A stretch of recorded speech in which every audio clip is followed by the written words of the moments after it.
Hello and welcome back again to my channel. Juliet here from English Prep Class.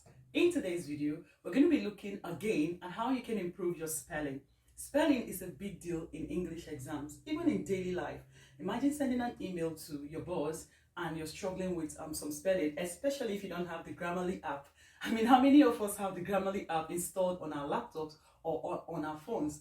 How many of us? So today, we're not going to get tired of looking at spelling, especially when you're writing the Pearson test of English. Let's get started. Like I said, we're going to continue with spelling. Previously on my video, we have talked about certain rules, the CVC rules and all those rules. In today's video, we're going to start with the PNT rule. Julia, which one again is the PNT? Stay with me so you know what the PNT rule is. Alright, so here I said when a single vowel is followed by PNT, double the last word. Okay, so it means that if you see a single vowel and you have any of these alphabets or any of these letters, PNT, the rule simply says you should double the last word you have. For example, look at this word here, put.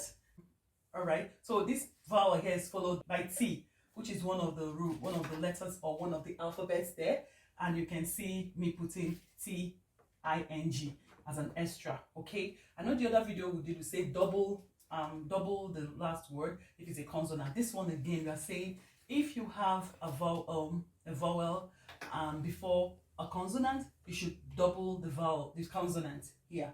Okay, now the next one here is skip. You can see what we're doing here. We'll put this one here, then this one we'll put PP. Yeah, we just added another P to the word P, okay, to get the skip. This one is drip, so dripping. So that means that you're not going to just spell putting as this. This could be someone's name.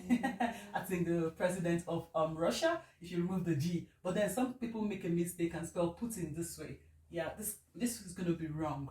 Okay, then if we have skipped, you know, oh, help me skip the video. Oh, I mistakenly skipped the video. And you put the word skipped like this is also not right. Then dripping, oh, I'm dripping of honey, and you put it this way is also wrong. So these are the right spellings of these words here. Let's go to the second one. You will always follow Q. Yeah, so it means that when you hear the word equity, you can't be thinking, how do they spell equity? Or how will I spell quick? What should I actually put there so that I can get the spelling? So a rule in English language says that you always follow the alphabet Q. So example, just a quick example here. We have the word quick, we have equity. So you can see them here, QU, QU. We have queen, QU. Okay, so remember this and don't make a mistake.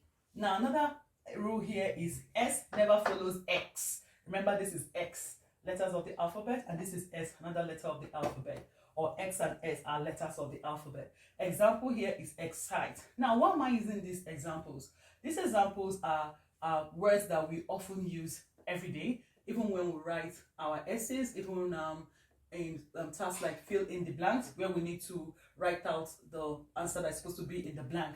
Now, you can hear words like this, excess. Now, look at it. Remember this rule that S never follows X. So if you're tempted to put X and S, for instance, instead of you to put the word SS, you go write XS here, EXS and ESS. This is wrong. So remember this rule and never forget it, that S never follows S. So the word excite, when you hear the word excite, what should come into your mind? Oh, this rule, I was taught that S never follows X. So it means that S can never be there. It will be EXC. And this one is admix. You know that from that word admixing, or the ing form of it is admixing. So we have ADMIX. Okay, so you don't have S at the end of it. It's wrong. So make sure you take note of this. Excite, SS, admix. There are many others. Now let me also bring to your attention that in English language there are so many things that are exceptional. There are some spellings that are exceptional. So don't say Juliet taught us this, so it must be right. Yeah, these ones are right. But sometimes in English language, there are some spellings that might not go this way. Okay, that doesn't mean Juliet didn't teach you the right thing. I'm actually teaching you the right thing, but English language is ever dynamic, and English language, it's not so straightforward like people would always think. There are some exceptions to most of these rules that we are teaching today. Let's go to the next one. Now, this is the next one here. E goes away when ing is added. You know, people call it the E rule, but I just put it this way, like a song, because I realize that people learn easily when there's a song. So E goes away when ing is added. I hope that makes it easy for you to remember. Now, let's take some examples. Now, when you want to spell the word hope, I am hoping she's going to change her mind. Or you want to say, I am hoping the weather is going to be sunny on that day. Now, remember the first word, the base word is hope. Now, when you want to spell hoping, you don't do this way. H-O-P-E-I-N-G. This is so going to be wrong. If you're using a computer to type, it's going to do this for you. But you know, in the English exam, you don't have the luxury of them underlining your word. If you fail it, you fail it, because it's English exam. Come on. So you're going to be tested for how well you spell words. So this is not acceptable in English, okay? Even if we know that English language is dynamic, it hasn't come to this point yet, okay? Now we have this one, time, and this one is timing. I'm timing the food, or I'm timing the traffic. If it's gonna be at 2 p.m. when it's school run, I won't make it. I won't be able to make it. So timing, when you want to spell timing, again, you can't use this. You can't use it like this. These are just a few things. So remember the rule. E will go away when you're adding ing. But remember, there are always exceptions to English language rules. That's the funny thing, okay? But let's go on here. The next one is love. Love, okay? And then we have loving, not loving. So we won't get this. This is not gonna fly. This is not gonna fly. So these words are not gonna fly. Now this is use, and we have using. Now, do you know why I'm using all these words? These simple words. Somebody will say, but why is she teaching simple words? Yeah, these are the basic words. These are regular words we use every day. And not to undermine anyone, some of us find it difficult, or some of us are still struggling with knowing when to take away the E, when to add ing. So that's why I'm using these regular words. And even when we write essays, or when we write certain questions in the Pearson test of English, sometimes because we are in an exam setting, we make mistake. We are already tense. So we're like, oh, is it U-S-E-I-N-G? Oh, does it look right? Does it not look right? But if you remember that E goes away when ing is added, then it's very easy for you to know, oh no, I remember the rule, the E will go away. So E, U-S-E will never fly with ing. So I'm just going to take off the E and put ing like this one here. So this is wrong. So you can see here, hoping, this is the right word.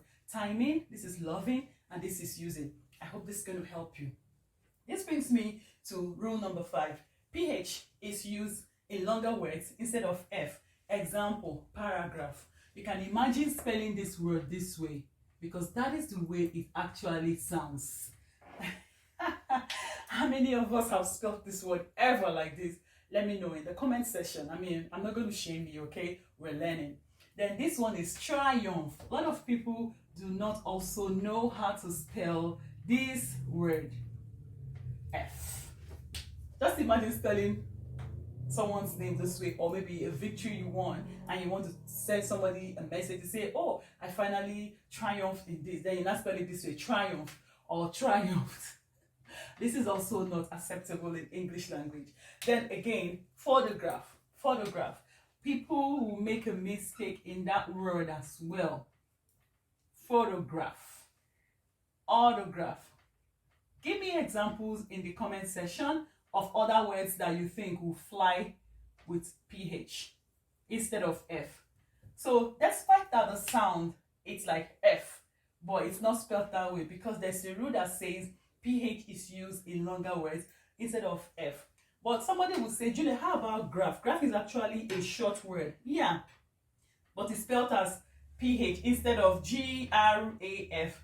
Yeah, so like I said, there are a lot of exceptions in English language, but just that the basic things, most of the basic words we know, or most of the basic words we use, do not are exempted, or will go with these rules that I'm teaching you today. So these are easy. So I've just taught you 5 new rules to add to your knowledge today. In case you didn't know this, or maybe have forgotten about it, I've just improved your knowledge. again in these things. Now these are for my students or anybody that have been finding it difficult to like spell words. Another thing you can do is stop using the short forms of words. Try to write down words in full. That way you're not going to be losing touch of your spelling skills. Because if you keep abbreviating words, there's a possibility that you will start losing touch of your spelling skills. If you're going to be writing any English exam, or if you're in a professional setting where you need to be doing emails and all that, then try to be writing out words in full. If you can deactivate your Grammarly app, that would be good. I mean, why did you learn? Why did you have to go to school to learn all those things if you still have to use Grammarly app to correct us? Okay, so if you have any question, you can leave it in the comment section. These are the 5 rules I have taught today, and I'm going to be teaching more next month so that you can understand what it's like to spell. Spelling is actually not very difficult. If you can follow some of these rules, or if you can remember some of these rules, even if you're in an exam and it looks a bit tense, you can still know what to do. This brings me to the end of this video. Remember, my name is Juliet. I'm your favorite PTE tutor. If you have not subscribed to my YouTube channel, please, what are you waiting for? Hit the subscribe button, give me thumbs up, give me a like, because this video is for everyone. This video is going to help everyone that needs to spell, especially when they're writing or they're doing their thumbnails on YouTube or anything at all. This video is going to help you. I'll see you in my next video. Bye.